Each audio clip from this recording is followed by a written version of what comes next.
Why your tolerance for misalignment is shrinking.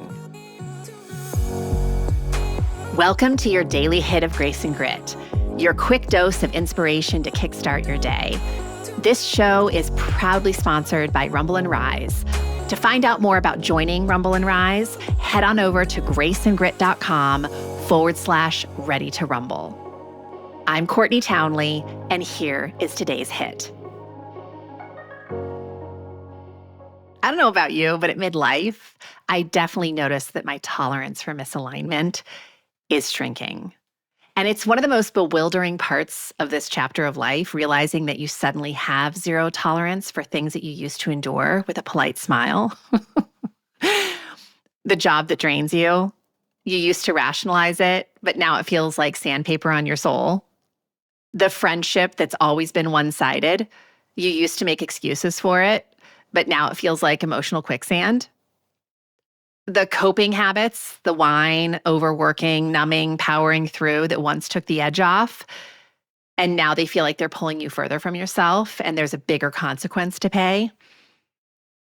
What used to be mild discomfort isn't mild anymore.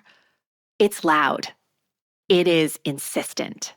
It is impossible to ignore. And that shift isn't a flaw, it's evolution. It is an awesome, awesome thing. Because your biology is changing. Hormonal fluctuations definitely can heighten our sensitivity, not as punishment, but as a spotlight. They illuminate why your body can't afford to carry more. Psychologically, decades of chronic stress, especially stress that you've minimized, compartmentalized, or numbed, starts catching up at this stage of our life. Not to shame you, but to redirect you, to force you into that renovation work.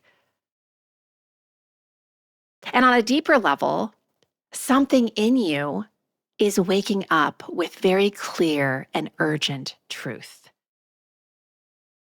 If not now, when?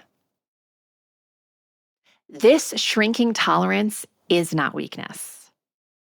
It is an internal boundary forming. Your entire system is clarifying what is and isn't aligned with the woman that you want to be moving forward. This doesn't mean that you torch your life on a Tuesday afternoon. It means that you stop gaslighting yourself. It means you start listening. It means you make small, doable adjustments that shift your life towards congruence instead of away from it.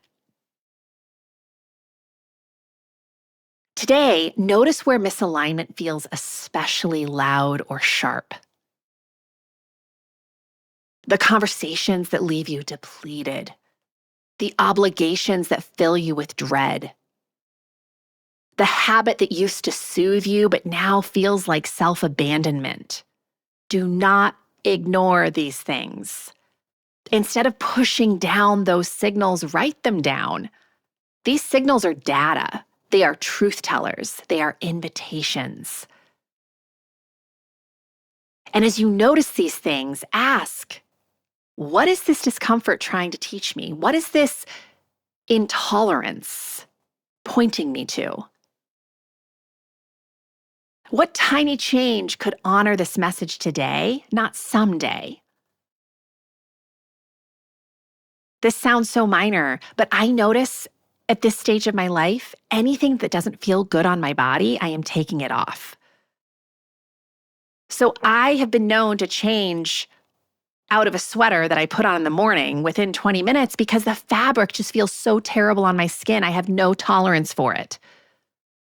But back in the day, if it looked cute, I would suffer through it. Not anymore. This is the season of alignment. This is the season of devotion. That is really, I think, what midlife is pushing us to, is really honoring and fully living out that season. If this stirred something inside of you, imagine what a whole book of clarity and courage could ignite. The Consistency Code, a midlife woman's guide to deep health and happiness, goes even deeper into the mindset and practices that create real, meaningful change at midlife. Grab your copy today over at theconsistencycode.com and keep the momentum alive.